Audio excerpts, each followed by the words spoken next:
మన ప్రభు అయిన యేసుక్రీస్తు నామములో ఈ యొక్క కార్యక్రమాలు చూస్తున్న మీకు నా హృదయపూర్వకమైన వందనాలు.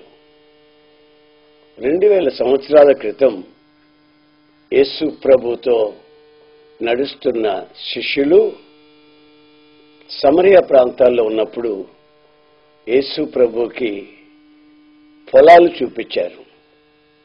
బోధకుడా, ఈ పొలములు పండి ఈ ప్రాంతంలో సమృద్ధిగా భోంచేయాలంటే ఇంకా ఒక 4 నెలలు పడుతుంది బోధకుడా అని చెప్తున్నారు.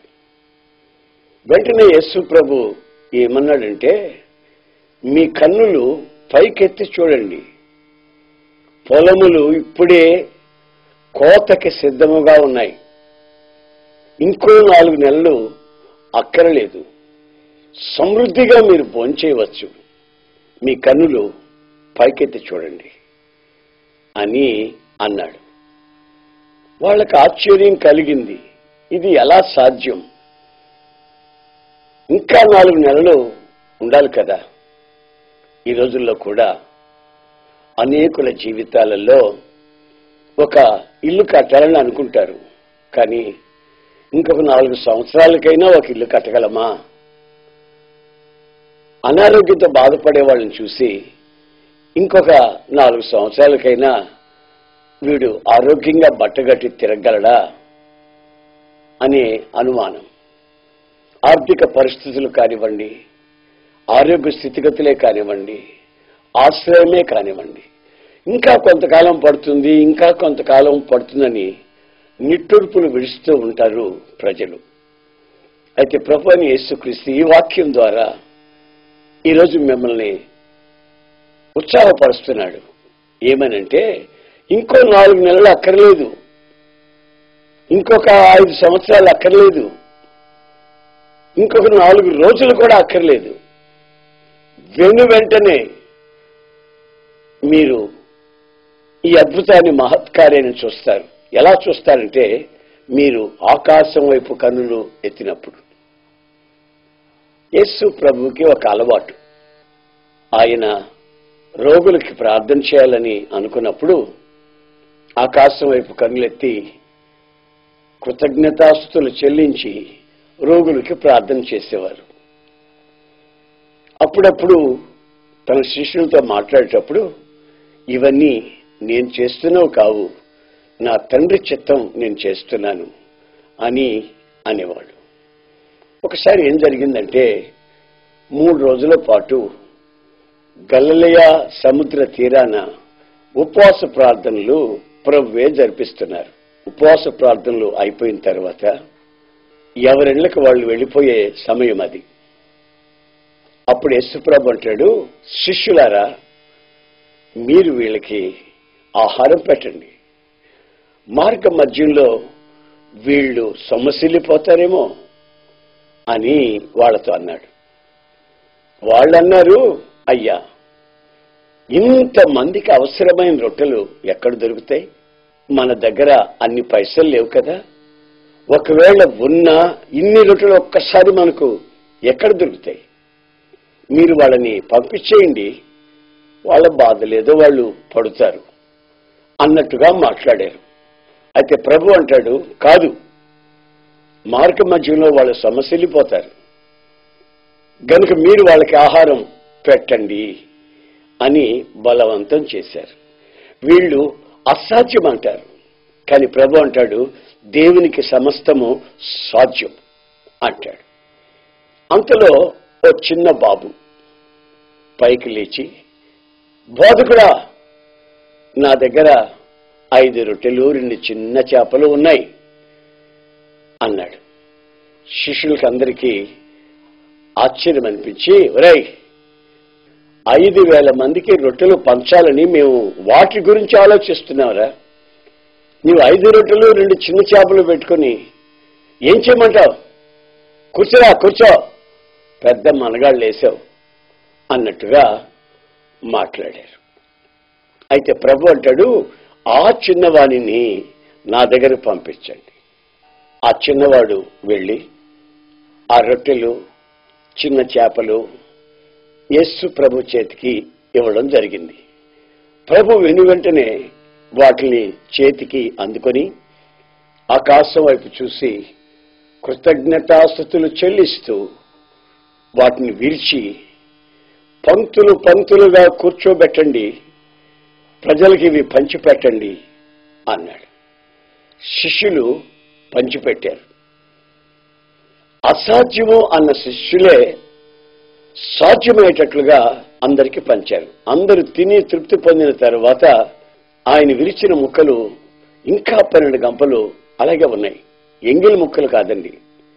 నా ప్రియమైన సహోదరులారా, వాళ్ళందరూ తిని తృప్తి పడ్డారు. సమృద్ధి కలిగింది. ఈ సమృద్ధి ఎలా కలిగిందంటారు? ప్రభువుకు ఒక అలవాటు ఆకాశం వైపు కన్నులెత్తడం. మనుషుల ముఖం చూసేదానికంటే కూడా, ఆ దేశం ఈ దేశం వైపు చూసేదానికంటే కూడా యేసయ్య వైపు చూడటం మన జీవితంలో మనం నేర్చుకోవలసినటువంటి గొప్ప పాఠం. అది ఆయన మనకు నేర్పించాడు. ఆయన అలవాటు మన అలవాటుగా మారాలని ఆయన ఆశించాడు. ఈ రోజుల్లో ఇలాంటి సభ జరిగినప్పుడు మనం గమనిస్తుంటాం. ఇంత ఖర్చు అయింది, ఇంత కానుకలు వచ్చాయి, ఇంకా ఇంత అప్పులు ఉన్నాయి అని చెప్పుకోవడం, ఇంతమంది ఇప్పుడు చందాలు ఇచ్చేవాళ్ళు కావాలి అని కోరుకోవడం మనం సహజంగా చూస్తుంటాం. ఒక్కోసారి నాకు అనిపిస్తుంది, ఇది దేవుని పనిగానైతే, దేవుడు అంగీకరించిన పరిచర్యగానైతే ఈ అప్పుల బాధలు ఎందుకు వస్తాయి, ఈ లోటు ఎందుకు కలిగి ఉంటుంది అని ఒక్కొక్కసారి నేను ఆలోచించడం కూడా జరుగుతుంది. అటువైపు ఇటువైపు చూస్తున్నప్పుడు మనం అనుభవించేది ఏమిటంటే లోటు బడ్జెట్. అయితే ఆకాశం వైపు చూసినప్పుడు మిగులుతున్నటువంటి అనుభవాలు, సమృద్ధిగా కలుగుతున్న అనుభవాలు మనం అనుభవించగలుగుతాం. అప్పులు పాలు కాము, వడ్డీలు కట్టవలసిన అక్కర అసలే ఉండదు. గనుక నా ప్రియమైన సహోదరులారా, మీరు మీ అవసరాలను బట్టి ఎటువైపు చూస్తున్నారో ఒకసారి మీరు ఆలోచించుకోవాలి. ఒకసారి నా జీవితంలో జరిగిన ఒక సంభవాన్ని మీకు అర్థమయ్యే శైలిలో చెప్తాను, వినండి. అప్పుడు నాకు సరిగా వయసు 20 ఏళ్ల వయసు. బైబిల్ బ్యాగ్ తగిలించుకొని గ్రామ గ్రామం తిరుగుతున్న రోజులవి. అప్పుడు ఒక ప్రాంతానికి వెళ్ళినప్పుడు ఓ తల్లి నన్ను అట్లాగే చూస్తుంది. ఏంటమ్మా అలా చూస్తున్నారు అన్న. బాబు, మా చనిపోయిన బాబు నిన్ను చూస్తుంటే గుర్తొస్తున్నాడు గనుక నిన్ను అందుకు అలా చూస్తున్నాను బాబు అనింది. దేవుని స్తోత్రం అన్నా నేను. వెంటనే ఆమెనింది, బాబు ఇల్లు నీళ్ళు అనుకో, ఎప్పుడు సమృద్ధిగా ఆహారం ఈ టేబుల్ మీద ఉంటుంది, నువ్వు ఇటువైపు ఎప్పుడొచ్చినా సరే శుభ్రంగా భోంచేసి విశ్రాంతి తీసుకొని ప్రభు సేవ చేయనాయనా. ఏ తల్లి కన్నా బిడ్డవో, నా బిడ్డ పోయాడు, నేను నా కళ్ళతో నా బిడ్డలాగా చూసుకుంటున్నాను అని చెప్పింది. నేను ఎప్పుడు ఆ ఇంట్లో భోంచేసినోడిని కాను. సరే, ఆ ప్రాంతాలు తిరుగుతున్నప్పుడు ఒకసారి ఆ ప్రాంతానికి వచ్చాను. వచ్చినప్పుడు బస్ ఛార్జీ మాత్రమే ఉంది, జేబులో పైసా కూడా లేదండి. సరిగ్గా మధ్యాహ్నం 3 గంటలప్పుడు బస్ స్టాండ్లో బస్ దిగాను. ఆకలి అవుతుంది, తినే వయసు, కానీ పైసలు లేవు. ఏం చేయాలో అర్థం కాదు. సరే, అప్పుడు సడన్గా ఆలోచనలోకి వచ్చింది ఆ తల్లి. అమ్మ ఉంది కదా ఇక్కడ, ఆమె ఎప్పుడొచ్చినా భోజనం రెడీగా ఉంటుంది బాబు, తినమని చెప్పింది కదా, తల్లిలాంటిది, ఇల్లు నీదేని బాబు, నాది అనుకోవద్దని చెప్పింది కదా, వెళ్ళిపోదాం భోంచేద్దామని అలాగా తల్లిని గుర్తు చేసుకుంటూ ఆ ఇంటికి వెళ్ళడం జరిగింది. వెళ్తే ఇంత తాళపు కప్ప ఆ ఇంటికి వేసినారు. ఇటెటో బయటికి వెళ్ళింది, వస్తుంది, తలుపు తీస్తుంది, శుభ్రంగా భోంచేయచ్చని నేను కాసేపు అక్కడే నిలబడ్డా. ఆ పక్కింటి వాళ్ళు అంటారు, బాబు ఈమె కొరకు నువ్వు ఉంటున్నావా, ఈ మామగారి కొరకు? ఇంకో 4 రోజులు రాదు ఈమె, వచ్చిన వాళ్ళకి మమ్మల్ని చెప్పమంది అన్నసరికి నాకు చాలా బాధ అనిపించింది. ఇక ఉసూరు అంటూ వెళ్ళిపోతున్నా. దారిని వెళ్తున్నప్పుడు ఎవరో నాతో మాట్లాడినట్టు, ఏసనా నిన్ను నా సేవ చేయమని నేను పిలిచాను. నా ముఖం చూడకుండా నీవు మనుషుల ముఖం చూసి పరిగెత్తుతావా? ఎప్పటి నుంచి అలవాటు నేర్చుకున్నావు నువ్వు? మనుషుల ముఖం చూస్తావా? సిగ్గుపడతావు, జాగ్రత్త అని ఎవరో హెచ్చరించినట్లు, పలకరించినట్లు అనిపించింది. వెంటనే నేను పక్కకెళ్ళిపోయి కళ్ళు మూసుకుని ఒక చిన్న ప్రార్థన చేసుకున్నా. ప్రభువా, నన్ను క్షమించు. నా జీవిత కాలమంతా మనుషుల ముఖం చూడకుండా మీ ముఖం చూస్తానయ్యా. మీరు నన్ను నడిపించండి. ఎలా నడిపిస్తారో నాకు తెలియదు, మీరు నడిపించండి బాబు అని కన్నీటితో ఒక చిన్న ప్రార్థన చేసుకుని కళ్ళు తెరిచి ఇలా బయటకు వచ్చా. వచ్చిన వెంటనే ఒక అబ్బాయి, ఎవరో నా వయసు అబ్బాయే, నా వెంట తిరుగుతున్నాడు. ఎవరా నువ్వన్నా? నీ పేరు ఎస్ అన్న కదా అన్నాడు. అవును. మీది నెల్లూరు కదా అన్నాడు. అవును అన్నా. మీరు నాకు తెలుసండి అన్నాడు. తెలిస్తే ఏం చేయమంటావు? నేను ఇంతవరకు అన్నం తినలేదు, 3 గంటలు అయిపోయింది, లారీ చెడిపోయింది, మా లారీ అక్కడ షెడ్లో పెట్టాను, అన్నం తినలేదన్నాడు. నా భయం వేసింది, నన్ను డబ్బులు అడుగుతాడేమో నన్ను. తర్వాత అడంటాడు, నాకు ఒక ఆశను తీరుస్తారా అన్నాడు. ఏమిటంటే, నాతో కలిసి మీరు కూడా భోజనం చెయ్యాలి అన్నాడు. నేను ఎప్పుడెప్పుడు అని ఉన్నాను కదండి ఆకలితో. సరే వెళ్దాం పదండి. హోటల్కి వెళ్ళాం. ఆడ తిండిపోతాడు, ఏమో తింటున్నాడు. వాడు ఏదైతే తింటున్నాడో అన్ని నాకు పెట్టిస్తున్నాడు. వాడు పెట్టినలా తింటా వస్తున్నాను. ఆ తర్వాత హోటల్ బయటకు వచ్చిన తర్వాత పైకి బోర్డు చూస్తే బోర్డు మీద ఏమని రాసిందంటే రాజుల భోజనము అని రాసింది. అప్పుడు నేను కంటి నిండా నీళ్లు పెట్టుకుని ప్రభువుకి స్తోత్రాలు చెప్పుకున్నా. ప్రభువా, ఆ ముసలమ్మని నా మనసులో పెట్టుకుని ఆ ముఖం చూసి నేను వెళితే ఇంతలా తాళపు కప్ప వేయించావా? మరి నీ ముఖం చూసి నేను బయలుదేరితే నాకు రాజుల భోజనం పెట్టిస్తావా అని అనుకుని ప్రభు నన్ను సంతోషించాను. నా ప్రియమైన సహోదరులారా, నేను చెప్తున్న ప్రతి మాట కూడా జీవితంలో అనుభవిస్తూనే ఉంటున్నాను. అనుభవిస్తున్నాను కనుకనే చెప్తున్నాను కనుకనే అనుభవిస్తున్నాను. మరొకసారి ఏం జరిగిందంటే, ఒక రాజగృహంలో ఎదుగుతున్నాడు ఒక అబ్బాయి. అతను అన్ని విద్యల్లో ప్రవీణుడు. రాజు దగ్గర పనిచేసే వాళ్ళంతా పనులు ఎలా చేస్తున్నారో ఏమిటో చూద్దామని రాజగృహంలోంచి దిగవచ్చాడు. దిగొస్తే ఒక చోట 2 వ్యక్తులు పెద్ద పేచీలు పెట్టుకుని దెబ్బలాడుతున్నారు. వాళ్ళకెళ్ళి న్యాయం తీర్చాలని ఆశించాడు. కానీ వాళ్ళు సస్యం మీద అంగీకరించుకుంటా, నీవెవడవయ్యా మా మీద న్యాయం తీర్చేదానికని అదో రకంగా అతని మీద ఎగబడ్డారు. అప్పుడు అతను ఏం చేశాడో తెలుసండి? బైబిల్ రాసిన మాట ఏంటంటే, అతను ఇటువైపు అటువైపు చూసి ఎవ్వరూ లేనందువల్ల కత్తితో పొడిచి చంపి ఒక వ్యక్తిని ఇసుకలో పాతి పెట్టాడని రాసింది. నా ప్రియమైన సహోదరులారా, చూడవలసిన వైపు ఆకాశం వైపు చూసి ఉండుంటే దేవుడు నరహత్య చేయవద్దు అని చెప్పేవాడు. కానీ ఈ మోషే ఇటువైపు అటువైపు చూసినందువల్ల నరహంతకుడుగా మార్చబడ్డాడు. మరి మీ జీవితాలు ఒకసారి ఆలోచించండి. ఒకసారి నేనేం చేశానంటే, నా దగ్గర ఉన్నటువంటి ఒక చిన్న బాబుని, అరే చల్లటి నీళ్లు తాగాలనిపిస్తుంది, ఐస్ తీసుకురామని పంపించా. ఆడెళ్ళి స్కూల్కి వెళ్ళి ఆ స్కూల్ దగ్గర గేటు దగ్గర ఉన్న ఐస్ తీసుకొచ్చాడు. తీసుకొచ్చినాడు, మేడ మీద ఉన్నాను నేను. మేడ మీదకి నా దగ్గర రావాలి కదండి. అలా రాకుండా వాడు మెట్ల మీద కూర్చొని అటు ఇటు చూస్తూ ఈ ఐస్ ముక్కల్ని నోట్లో పెట్టుకుని తిని మళ్ళీ దాంట్లో పెడుతున్నాడు. నేను పైన నుంచి చూశా. వాడు అటు ఇటు చూడకుండా పైకి కానీ చూసి నేను కనబడేవాడిని. వాడు ఆ పని చేసి ఉండేవాడు కాదు. వాడు అటు ఇటు చూశాడు కనుక వాడు ఎంగిలి చేసి అటు పెట్టాడు, పైకి తీసుకొచ్చాడు. ఎలా ఆలస్యం అయింది అన్న. వెంటనే వాడు ఏడ్చాడు, అయ్యా నేను తినలేదు బాబు అని ఏడ్చాడు. వాడు నోరు ఎర్రగా ఉంది కానీ తినలేదు అంటున్నాడు. అంతలో కింద పడి దొరలాడుతున్నాడు, ఏడుస్తున్నాడు. ఎందుకు ఏడుస్తున్నామంటే, దొంగని కదా దొరికానని ఏడుస్తున్నాను. వాడు చేసిన వెధవ పని కొరకు ఏడవలేదు, దొరికాను కనుక ఏడుస్తున్నాను అన్నాడు.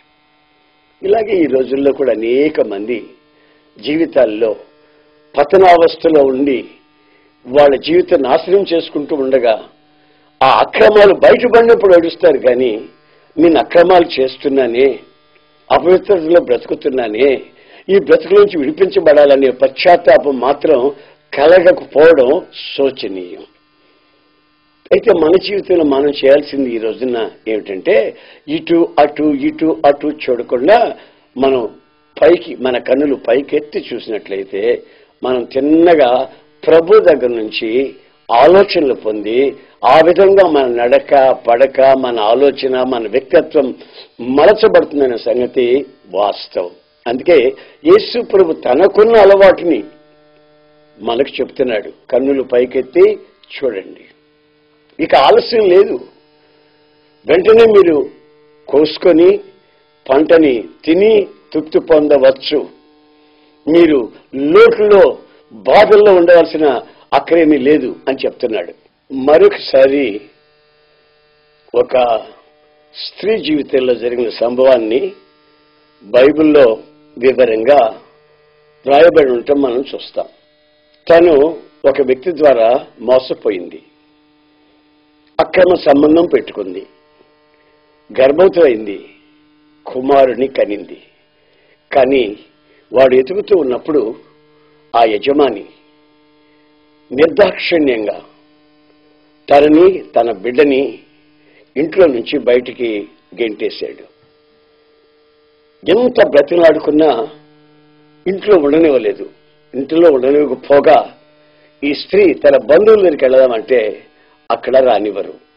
ఏం చేయాలో అర్థం కాని పరిస్థితి. నా పాపానికి ఫలితమా ఇది, నా పాపానికి జీతమా ఇది అన్నట్లుగా భయంకరమైన బాధతో బాబుని తీసుకుని అరణ్యానికి వెళ్ళిపోయింది. అయితే బైబిల్లో రాయబడిన మాటలు ఏంటంటే, అరణ్యంలో ఇటు అటు తిరుగుతూ ఉండెను అని రాసింది. ఒక దగ్గర పద్ధతిగా లేదు, ఇటు తిరుగుతుంది అడు తిరుగుతుంది. తన కళ్ళు ఒక చోట క్రమంగా ఉండవు, మనసు కోరినట్లు ప్రవర్తించేది. చివరికి జరిగింది ఏంటంటే, తన దగ్గర ఉన్నటువంటి కొంచెం నీళ్లు కూడా అయిపోయాయి. పిల్లవాడు అల్లాడిపోతున్నాడు, మరణానికి దగ్గరకు వచ్చాడు. తల్లికి ఏం చేయాలో అర్థం కాక, వీడి మరణం నేను నా కళ్ళతో చూడకూడదని వాడిని ముళ్ళ పొదల్లోకి విసిరి కొట్టి ఎదురుగా కూర్చునింది. క్షేమం దొరకలేదు, సుఖాన్ని కళ్ళతో చూడలేదు. తన పాపం తను వెంటాడుతూ ఉన్నట్టు అనిపించింది. చివరికి బాబుని విసిరికొట్టిన తర్వాత ఒక దగ్గర గుట్టుగా కూర్చొని పశ్చాత్తాపడుతూ ఏడుస్తూ కన్నీళ్లు విడుస్తుంది. అలా విడుస్తూ, అయ్యా చూసే దేవుడు కదా నువ్వు, నా పరిస్థితి నువ్వు చూస్తున్నావా, నా కుమారుని పరిస్థితి చూస్తున్నావా, నన్ను క్షమించవా బాబు, ఎంతటి పాపినైనా క్షమించే దేవుడు కదా అన్నట్లు తన జీవితంలో అదో రకమైనటువంటి ఆక్రమణ చేస్తూ ఉండిపోయింది. అప్పుడు ఒక శబ్దం వినబడుతుంది, ఆగరు, భయపడకు, నీ కుమారుడు చనిపోడు, ఒక జాతికి మూల పురుషుడు అవుతాడు అనే మాట వినబడింది. అంతలో ఎవరో తన కళ్ళను ముట్టినట్టు, తన కళ్ళు తెరవబడినట్లు, తెరవబడిన కళ్ళతో తన ఎదుటే ఉన్నటువంటి ఓటుని, నీటి ఓటుని చూసినట్లు బైబిల్లో వ్రాసింది. తనకు కళ్ళు లేవని కాదు, ఉన్నాయి, కానీ తెరవబడిన కళ్ళు లేవు, ఊటను చూడగలిగిన కళ్ళు. అంతవరకు ఆ ప్రాంతంలోనే తిరిగింది, కానీ తనకి ఆ నీటి ఊట కనిపించలేదు. ప్రభు ఎప్పుడైతే ఆ కళ్ళని తెరిచాడో వెంటనే నీటి ఊట చూసి ఆ నీళ్లు బాబుకు తాగించి ఆ బాబుని పెంచుకోవడం జరిగింది. ఆయన, ఆమె ప్రార్థన చేస్తున్న దేవుడు ఆమె బాధని, ఆమె కన్నీళ్ళని చూస్తున్న దేవుడని ఆమె గ్రహించింది. నా ప్రియమైన సహోదరులారా, చాలా మంది ఈ రోజుల్లో అవసరాల నిమిత్తమై, తమకున్న బాధల నిమిత్తమై ఇటు అటు తిరుగుతుంటారు. కొంతమంది వడ్డీ వ్యాపారస్తుల దగ్గరికి వెళ్తారు, కొంతమంది వకీళ్ళ దగ్గరికి, కోర్టుల దగ్గరికి వెళ్తారు. మరి కొంతమంది పోలీసు వారిని ఆశ్రయిస్తారు. ఇంకా కొంతమంది హాస్పిటల్లో ఉన్న డాక్టర్ని ఆశ్రయిస్తారు. మీరు ఎక్కడికి వెళ్ళినా మీకున్నది కాస్త పోగొట్టుకోవడం తప్ప శాశ్వతమైనటువంటి విడుదల మీరు పొందలేరనే సంగతి బైబిల్ చెప్తున్నటువంటి సత్యం. హాగరు జీవితం మనకు ఒక పాఠాన్ని నేర్పిస్తుంది. ఎటు చూడాలనో ఎటు తిరగాలనో అనే సంగతిని. కనుక నా ప్రియమైన సహోదరులారా, మీరు ఎటు తిరుగుతున్నారు? మోషే అటు ఇటు తిరిగి నరహంతకుడయ్యాడు. ఈయన ఇటు అటు తిరిగి తన బిడ్డని చావుకు సిద్ధం చేసుకున్నది మరొకసారి జరిగిన సంభవాన్ని కూడా మీకు టూకీగా చెప్తాను. అదేంటంటే, ఓ యజమాని అతనికి పిల్లలు లేనప్పుడు చాలా కాలం తర్వాత ఒక బాబు పుట్టాడు. మధ్యరాత్రి ఉన్నట్లుగుండి ఒక శబ్దాన్ని విన్నాడు. ఏమిటి ఆ శబ్దం అంటే, నీ ఒక్కగానో కుమారుణ్ణి నాకు దహన బలిగా ఇవ్వమని. ఇక ఈ మారు మాట మాట్లాడకుండా నిప్పు, పుల్లలు, కత్తి తీసుకుని పిల్లవాడిని, పనివాళ్ళని తీసుకుని బలి చెల్లించడానికి వెళ్ళిపోతున్నాడు. చాలా దూరం వెళ్ళిన తర్వాత ఇద్దరు పనివాళ్ళతో చెప్తున్నాడు, మేము ఈ కొండకు వెళ్ళి దహన బలి చెల్లించి తిరిగి వస్తాము, మీరు ఇక్కడే ఉండండి అని చెప్పాడు. బలి చెల్లించడానికి వెళుతున్నటువంటి అబ్రహాం మరలా తిరిగి వస్తామని చెప్తున్నాడు.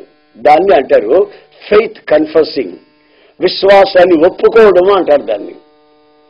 బలి చెల్లించి అతన్ని మళ్ళా తీసుకుని వస్తానని చెప్తున్నాడు.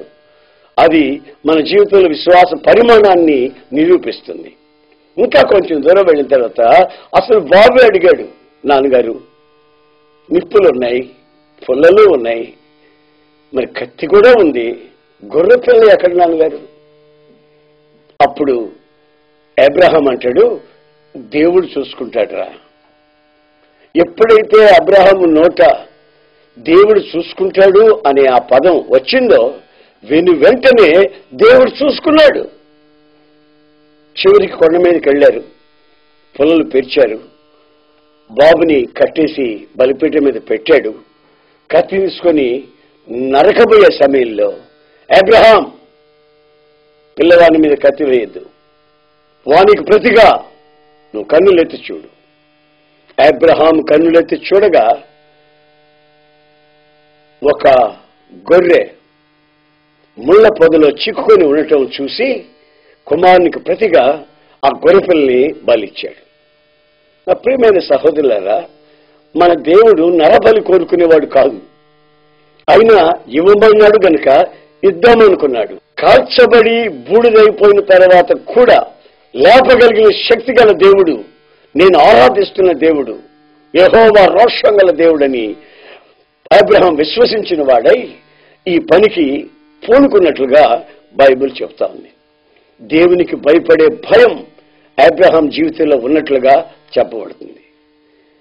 గనుక నా ప్రియమైన సహోదరులారా, ఇదిగో నా రెండు చేతులు జోడించి మీకు దండం పెట్టి చెప్తున్నాను, ఇటు అటు చూడడం, ఇటు అటు తిరగడం మాని ఆయన లేఖనాలు, ఆయన వాక్య భాగాలు ఏమని ప్రచురిస్తున్నాయో వాటిని చేటుకు నీవు సిద్ధపడిన ఎడల ఆయన నీ జీవితంలో అద్భుతాలు, మహత్కారాలు చేటుకు కోరుకుంటున్నాడు. దేవునికి స్తోత్రం కలుగుగాక. మీరు తల ఉంచితే మీ కొరకు నేను ఒక చిన్న ప్రార్థన చేస్తాను. ప్రేమగల తండ్రి, ప్రభువా నీకు స్తోత్రములు. జీవితంలో గమ్యం లేకుండా ఇటు అటు తిరిగి ఇటు అటు చూసి ఎన్నో చిక్కు సమస్యల్లో ప్రజలు నలిగిపోతూ ఉంటుండగా కన్నులెత్తి మీ వైపు చూడాలని, మీ అలవాటు మా అలవాటుగా మార్చబడాలని మీరు మమ్మల్ని లేఖన భాగాల్లోంచి హెచ్చరించినందుకై స్తోత్రములు చెల్లిస్తున్నాను. ఏ ఒక్కరు కూడా దరిద్రతలోను, అప్పుల బాధలోను, అక్రమాల్లోనూ పడకుండా పవిత్రత కొరకు సమృద్ధిగా నీకు సాక్షిగా బ్రతుకున్నట్లు సహాయం చేయమని, ఏ ఒక్కరు నశించిపోవటం మీకు ఇష్టం లేదు కనుక ప్రతి ఒక్కరిని మీరు బలపరిచి నడిపించమని, ఘనత, మహిమ, ప్రభావాలు మీరు మాత్రమే పొందుకోమని నజరేయుడైన యేసు నామములో అడుగుచున్నాను తండ్రి. ఆమేన్, ఆమేన్.